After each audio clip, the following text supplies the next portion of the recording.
bientôt un mois que nous sommes posés à Libreville après un vol de 36 heures. C'est avec une joie immense que je foulais pour la première fois la terre africaine. Le révérend père Néran et Berger nous attendaient à l'aéroport avec nos mères de Saint-Pierre et de Sainte-Marie, accompagnées de 2 sœurs indigènes. Au sortir du confortable avion qui d'un trait nous amena de France sans fatigue, je songeais à l'arrivée de nos premières missionnaires sur le continent noir il y a plus d'un siècle.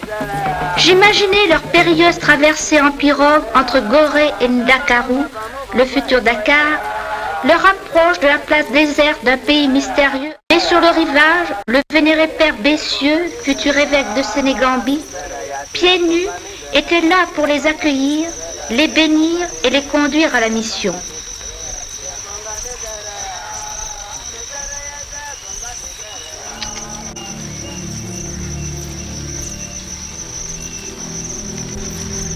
Ô combien intrépides furent nos chères devancières. Comme aujourd'hui notre tâche est plus aisée, après qu'elles nous ont ouvert la route de nos missions relais, où j'ai la joie de me trouver aujourd'hui en plein pays Mitsogo.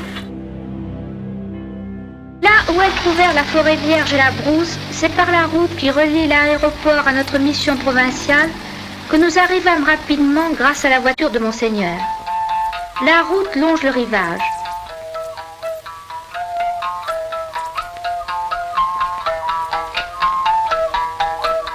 Les pères nous firent remarquer que c'est là même que débarquèrent en 1849 nos 4 premières missionnaires gabonaises.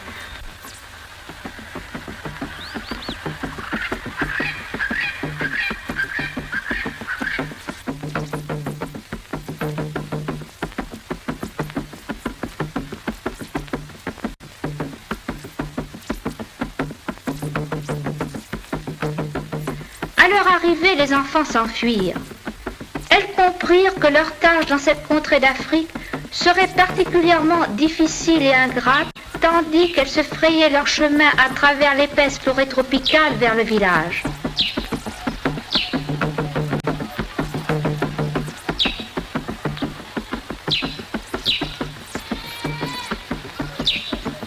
C'est par des cris de joie que les fillettes nous accueillent, heureuses de faire la connaissance des nouvelles sœurs de France.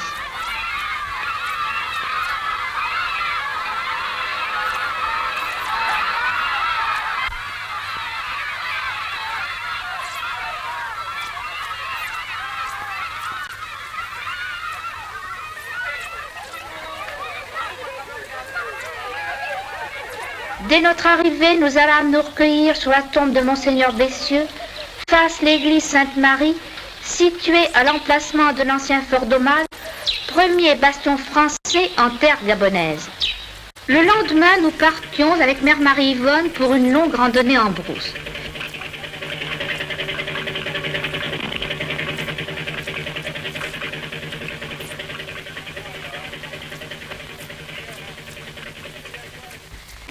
J'admirais tout au long du parcours la forêt équatoriale qui borde le fleuve, je découvrais l'Afrique.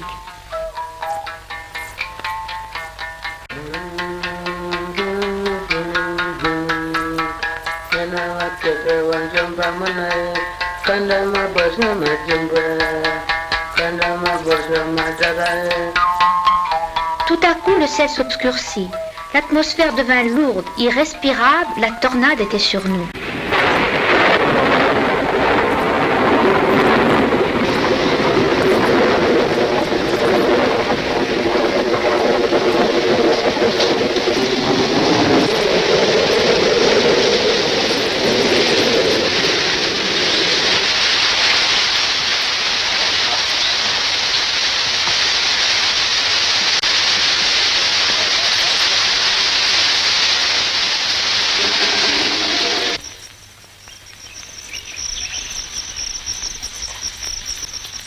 Un train de bois dérivait sur le fleuve apaisé quand nous sortîmes de la case-abri des Belles où nous nous étions réfugiés.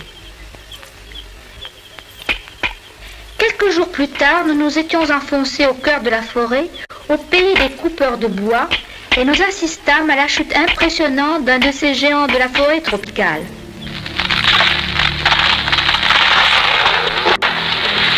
Pour nous nous rendre à la mission de Saint-Martin par les pistes forestières, nous empruntâmes le moyen de locomotion en usage dans le pays, le tipoy, originale chaise à porteur assez inconfortable.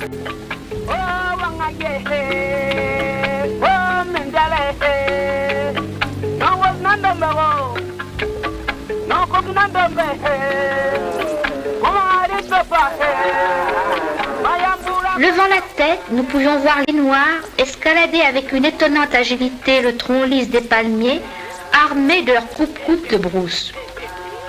À leurs pieds, les femmes ramassaient les noix palmistes qu'elles portent à la mission ou les fillettes en extraient l'huile. Elles chantent en travaillant sous la surveillance d'une sœur indigène.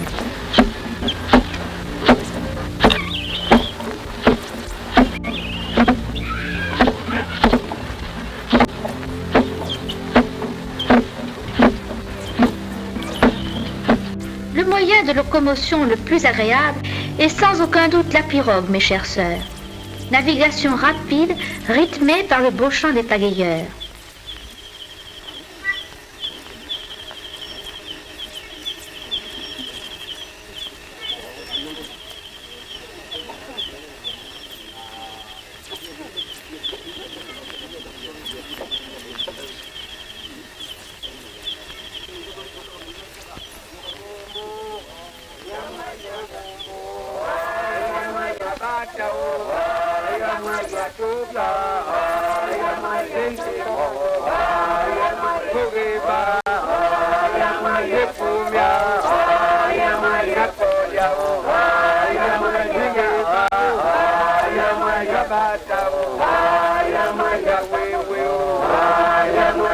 Quelle vitesse dans les rapides du fleuve, surtout si vous avez pour pagayeuses nos fillettes de l'Embarréné, sous la conduite de sœur Julia, une de nos premières sœurs indigènes.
C'est en pirogue qu'hier nous arrivâmes à Sindara.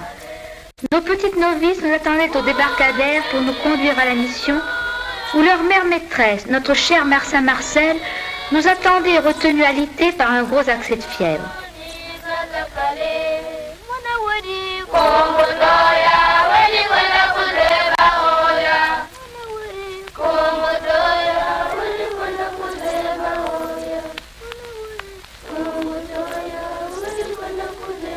Ce soir, quand la lune rend encore plus féerique la nuit sonore au pied de la montagne Mitsogo, et je demande au maître de la moisson d'envoyer des ouvrières pour nous aider.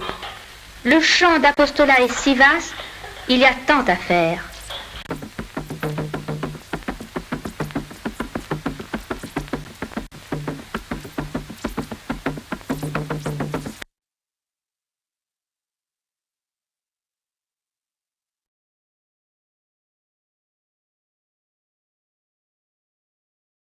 Voilà, c'est la part des dames. He abused me every night. Pour préparer le baptême. It was unbearable for me, but I was young. I didn't realize what was really going on. Pour ces petites choses, vous savez. Voilà. Allez, au revoir. He was treated like a king in Gabon, Africa. Father Patrick Roche one of the longest-serving priests of the Society of St. Pius X, a traditionalist priestly group that broke from Rome in 1988. But instead of bringing the light of Christ to the African continent, Grosch brought darkness, turning the mission into a predator's playground with the help of multiple SSPX clergy. For the first time, victims are speaking out.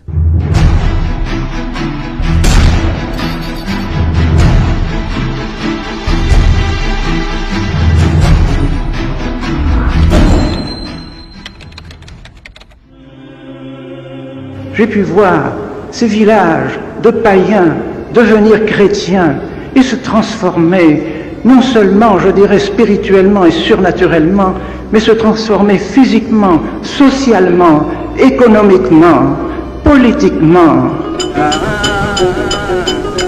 In the 1930s, a young Father Marcel Lefebvre from France became a missionary priest in the small African country of Gabon, off the coast of the South Atlantic Ocean. Working as a seminary professor and later rector for the Holy Ghost Fathers in Libreville, he would spend a total of 13 years bringing the faith to the Gabonese. His work in Africa so impressed the Church, Pope Pius XII appointed him apostolic delegate to French Africa, calling him, quote, the most effective and the best qualified of my apostolic delegates. It was thus Lefebvre gained his lifelong love for the African people, and many decades later would not forget where it all began in Gabon.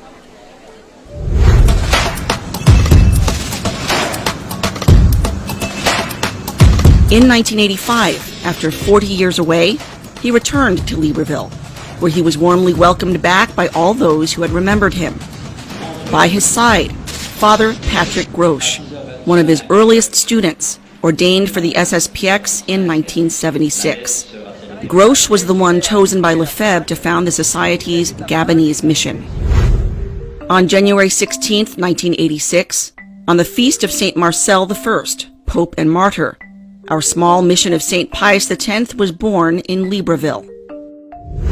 Since then, the SSPX has branched out to 25 missions on the African continent, including in Nigeria, Ghana, Benin, Zimbabwe, Kenya, and others.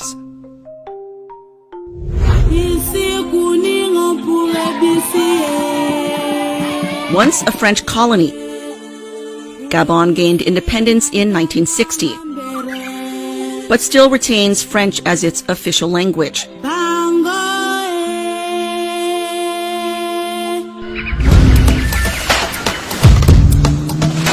With a population of 2.5 million, 42% are Catholic. A slightly smaller percentage consist of other Christian denominations, with about 10% being Muslims. Libreville, its capital and largest city, contains about a third of the population. From 1986 to 2008, nearly a quarter of a century, Grosch reigned as superior of the Libreville mission.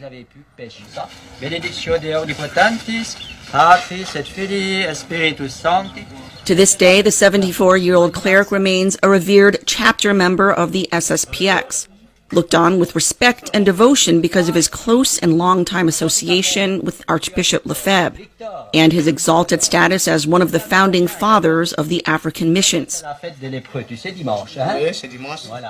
What SSPX leadership won't tell you, Grosch is a sexual predator. And they've known about it for years. Around 2010, an assistant to then Superior General Bishop Bernard Fallet, quote, confided to a priest that they didn't know what to do with Grosch and that he had to relearn his priesthood after a life of shame. This comes directly from an SSPX priest with knowledge, who confirmed the facts with church militant, and who left the society precisely because of its mishandling and cover-up of abuse.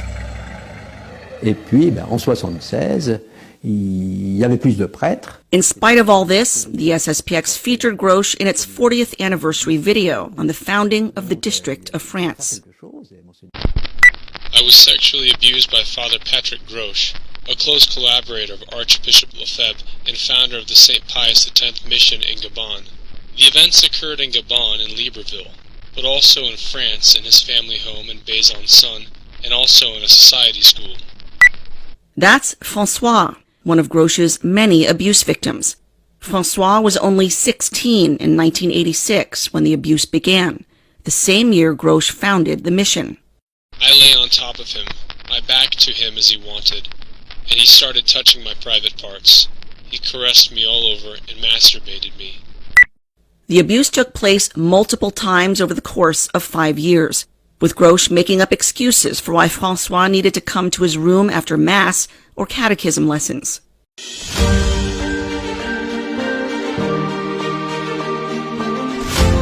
In Africa, a white priest was at that time considered an envoy of God. Our parents also respected him greatly because he was the superior of the mission of Libreville and very close to Archbishop Marcel Lefebvre. It is for these reasons that I could not react. Grosch had excellent relations with local authorities and was given special treatment, trading off the honored reputation of Archbishop Lefebvre, the government even issuing a special stamp with a photo of Lefebvre on the 10th anniversary of the SSPX mission. 10,000 were printed, quadruple the usual number.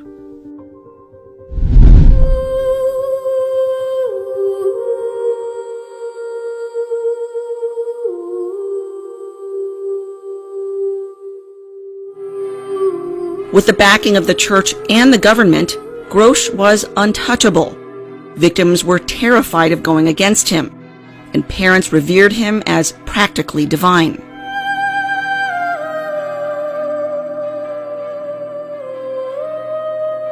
Grosch was successful in fundraising for the African mission. Raking in donations he's accused of using on himself, building a spacious home in Libreville, renting luxury cars when he traveled, and living and eating well. Fellow clergy also say he adopted a colonialist mindset, looking down on locals and even making racist remarks about them.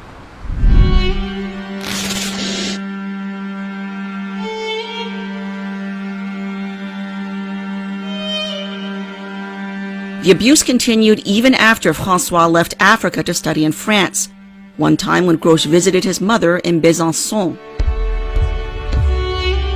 During a 2-day visit, François was made to sleep in the same room as the priest. He abused me every night. He abused me every time he came back to visit us in France in the boys' boarding house, Star of the Morning Academy, in Aigleshart, France. He was the superior of the mission of St. Pius X, very authoritarian, very strict, the right arm of Archbishop Lefebvre. We were very afraid of him.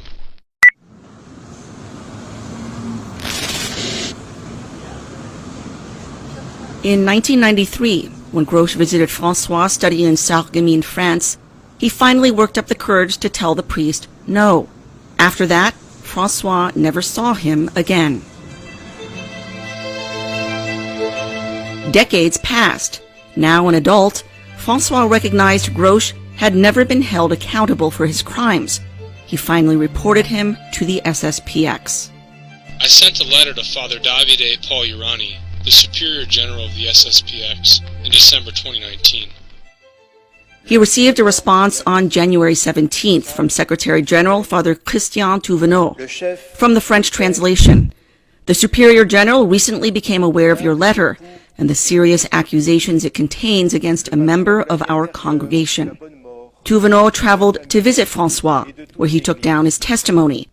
And on May 19th, actually I spent most of my time. Father Pagliarani held a virtual meeting with Grosch, where the priest immediately admitted to the abuse.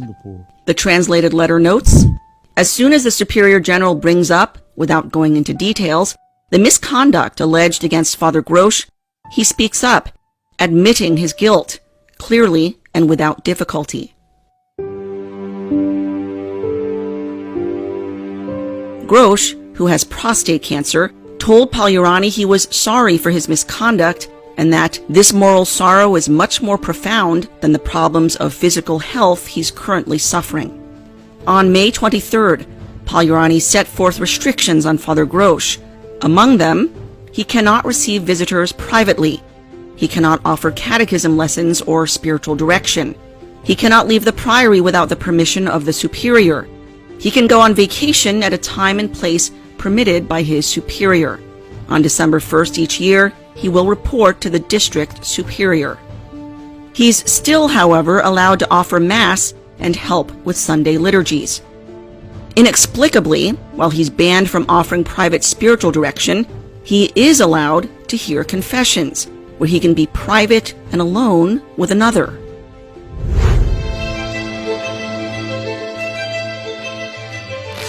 Pagliarani alerted the local prosecutor to the allegations, but the SSPX has never issued any public statements about Grosch, instead quietly transferring him to the SSPX house in Lourdes, France, the Maison Saint-Ignace, where he remains to this day, just minutes from the world-famous sanctuary, a place of pilgrimage for scores of families with children. François believes the SSPX only reported the case to the prosecutor because it was forced to, after Grosch freely admitted to the abuse. I am certain they would never have done so if the facts had not been corroborated.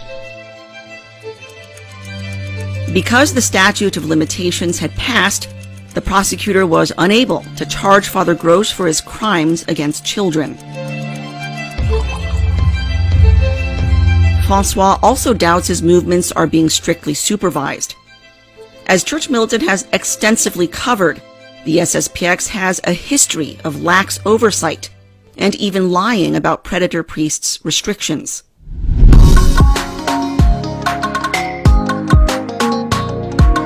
In 2012, on the 25th anniversary of the founding of the Gabon mission, the SSPX published a flattering piece on Father Grosch, reminiscing about his time in Libreville. The SSPX asked him, among other things, why he made the unusual choice to stay in Gabon for so long, rather than branching out to other African missions. He said, "We stayed on the mission because initially there was a large influx of faithful, and at the same time a large number of children in catechism. It is obvious that if we want to properly train the faithful and children in catechism, to prepare them well to receive the sacraments, baptism, communion, confirmation, we must give them lessons regularly, at least twice a week." As already mentioned, it was often after catechism lessons that Grosch would abuse François. But François wasn't the only victim, and Father Grosch wasn't the only abuser. Alors l'onction, c'est avec l'huile. I was a victim of Father Patrick Grosch and Father Damien Carlisle. Father Damien Carlisle was a fellow priest in Gabon from 1991 to 2000. Born in Sydney, Australia in 1965, he was ordained for the SSPX in 1991. He was sent immediately to Africa. It was Damien who started the sexual touching on me around 1992 or 1993. It started when we went to the beach, first very discreetly, giving me my towel and helping me to wipe myself. He took the opportunity to touch my private parts.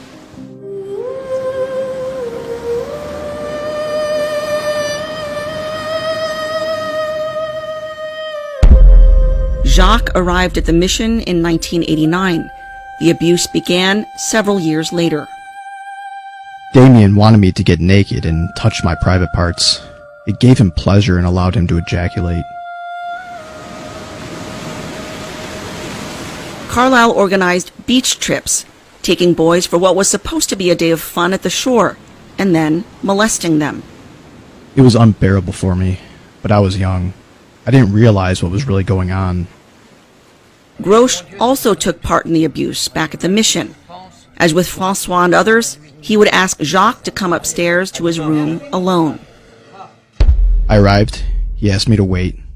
He went to the bathroom and he came back naked. He asked me to masturbate him. According to Jacques, both Grosch and Carlisle had a well-established system, taking sexual advantage of altar boys after high masses, including Christmas and Easter, also making them bring collection money back to their rooms, abusing them, and then paying them a few silver coins in exchange for their silence. Sometimes they would ask the boys to stay overnight. Our parents were not suspicious. They trusted the priests. Everyone called us the darling children of priests. The priests were aware of each other's abuse, and it even became a competition between them. One day I heard Father Grosch say to Damien, "To each his darlings, to each his favorites."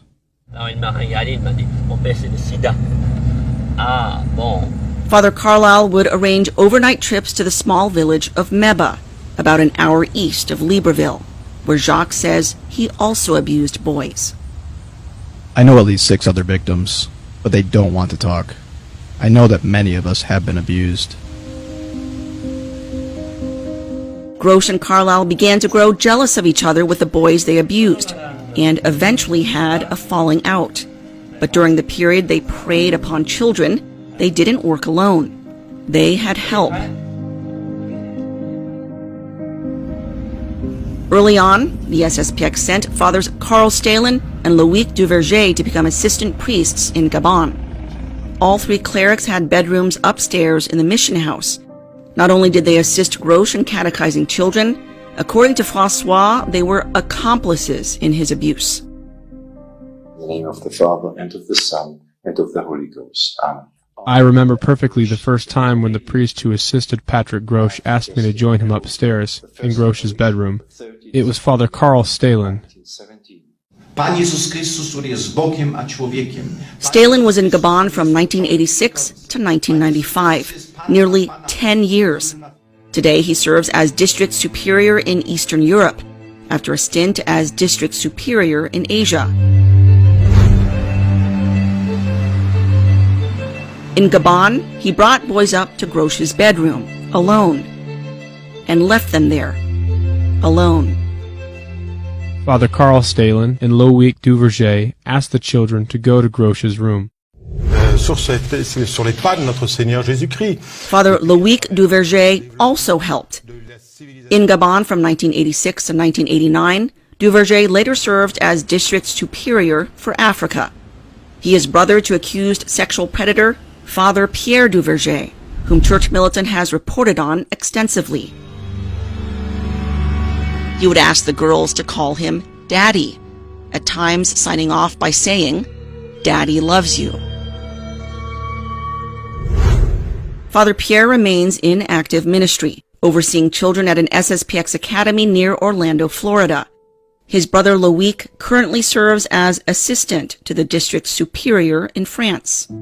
It was Stalin and Duverger who came to get me to go to Patrick Grosch's room. Both Stalin and Loïc offered testimony during the investigation into Grosch's abuse in 2020. Neither one admitted knowledge of the abuse, nor, of course, did they admit they facilitated the abuse. But it wasn't just Grosch, Carlyle, Stalin, or Duverger. Other clergy also allegedly preyed on Gabonese boys. Named among testimony given during Grosch's investigation was another priest, Florentino Panacotl from Mexico. He oversaw the sacristy and led the Eucharistic Crusade for boys.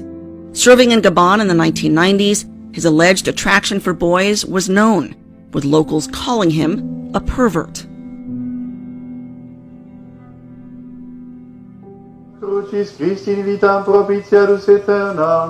In 2000, 2 victims came forward to report Father Carlyle. The Superior General at the time, Bishop Bernard Fallet, did what he's known for doing, transferring the predator to a new assignment. It's what Fallet did with Father Philippe Peignot, found guilty by a canonical trial of abusing multiple boys, including famed French paraplegic Vincent Lambert, who made international news in the late 2000s for his family's fight to keep him alive. It's what Fallet did with Father Frédéric Abbé, currently sitting in a Swiss prison serving time for abusing boys. Arrested only weeks after Church Militant reported the convicted pedophile had been roaming free in Switzerland, only minutes from Écon, home to the SSPX seminary. It's what Fallet did with convicted rapist Father Christophe Guanel, found guilty of torturing and raping female teachers at an SSPX academy in France, and whom Fallet squirreled away temporarily at a monastery in Beaujolais, with the hopes of restoring him to ministry, but police found him first and arrested him. It's what Fallet did with Father Pierre Duverger, accused of sexually grooming a 12-year-old girl he was counseling, also accused of raping a vulnerable young woman he was also counseling. Fallet transferred him from Bordeaux to a monastery in New Mexico, then reinstated and promoted him. And it's what Fallet did with Father Damien Carlisle, with tragic consequences.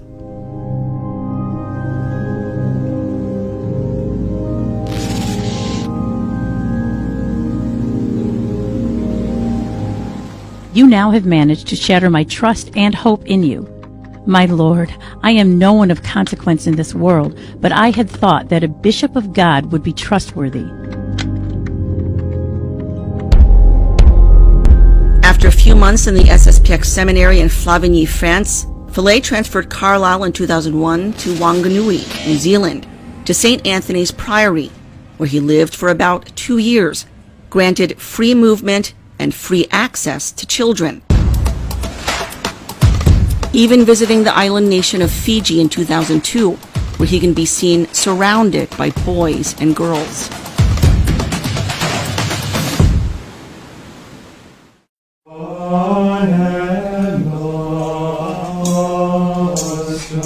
It was around 2001 that he began abusing Eric, an 11-year-old, along with Eric's young friend, Tom.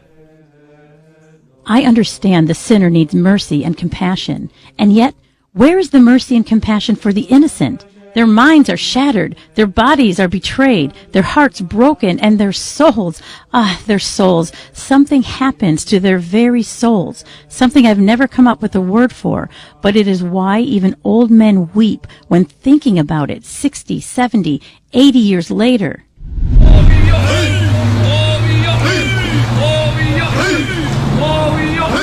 There were also claims Carlisle abused Maori boys, New Zealand's indigenous people, some who attended the SSPX chapel in Wanganui. Tom told his parents about the abuse, and they reported it to the SSPX. It's unclear what, if any, actions were taken by Bishop Fallet at the time. It appears he waited several months before exiling Carlisle to St. Joseph House in Caussade, France in 2003, run by an SSPX affiliate, and which doubled as a dumping ground for problem priests. Carlisle stayed there until 2009. After the forced exile, Fallet restored him to priestly ministry in Johannesburg, South Africa, where he was allowed to move freely until 2011, when Tom's mother informed Eric's mother, who had not known until then, about the abuse. Eric's mother then reported the abuse to an SSPX priest. And now you will come to the bishop? Around 2012, while on an Australasian visit for confirmations, Bishop Fallet personally met with Eric's mother, admitting right away he believed Carlisle had abused her son. He never informed her of Carlisle's lengthy track record of abuse. Neither did he reveal he was the one who assigned Carlisle to New Zealand, placing her son and other boys directly in harm's way. For 15 years, our boys have suffered, and still the authorities are doing more for the sinner. Our boys will carry these damages all their lives. There is no escape. There is no way out. It is always there. In spite of Fallet's promises he would never allow Carlisle back to New Zealand or Australia, even for funerals, in 2017, Eric's mother learned the predator had been back, not once, but twice, for 2 funerals, there on extended stays. Fallet never even having the courtesy to inform the family.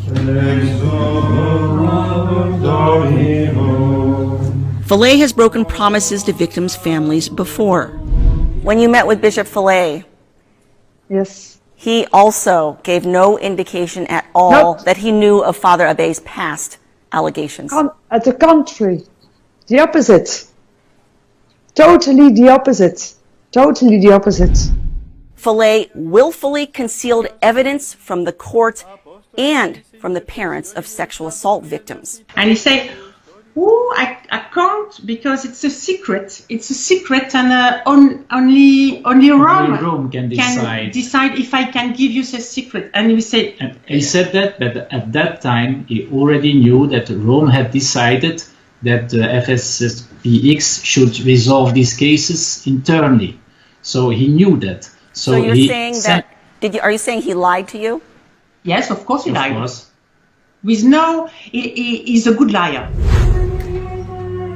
Once the mother of Father Carlisle's abuse victim in New Zealand realized Bishop Fillet had lied to her, she wrote him a scathing letter. You obviously deem it paramount to communicate with a pedophile who abused our children with homosexual acts rather than communicate with our tormented children. Oh, how this smacks of the way the Vatican has treated the sexually abused for many, many, many decades. You, I see, have decided to duplicate their example and throw our boys on the junk pile. My lord, you have allowed great concessions and much for Father Carlisle. What have you done for our boys? Boys you told me you absolutely believe were sexually abused by that priest because there is too much evidence that it cannot be denied. Nothing. You have done nothing.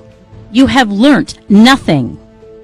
Adiutorium nostrum in nomine Domini. If you had learnt anything at all by now, it should have been that your abandonment of our boys isn't just another abuse. It is worse than the original abuse. Oremus omnipotens sempiterne Deus. Today, Father Carlisle lives in a retreat house nestled in the French Alps, in Montgardin, known as the Golden Prison. It's a place where the SSPX sends troubled clergy. In spite of his decades of abuse, the SSPX has never reported him to police. Neither has it ever issued a public statement about Carlisle, leaving followers in the dark, just as it's done with Father Grosch and so many other predator priests. Church Militant contacted Fathers Grosch and Carlisle, but received no response. Neither did we get responses from Fathers Stalin or Loïc Duverger. The current Superior General, Father Paul Urani, and the previous one, Bishop Fillet, also did not respond to queries. The SSPX continues to fundraise for the Gabon mission, while keeping entirely quiet about the sex abuse that turned the mission into a predator's playground, devastating numerous young souls. Meanwhile, Bishop Fillet, destroyer of innocent children's lives, lives in comfortable retirement in the $40 million SSPX seminary in Dillwyn, Virginia. He has never publicly apologized for his role in facilitating the abuse and has never owned up to his responsibility in deceiving multiple families. Christine Niles, Church Militant, Detroit.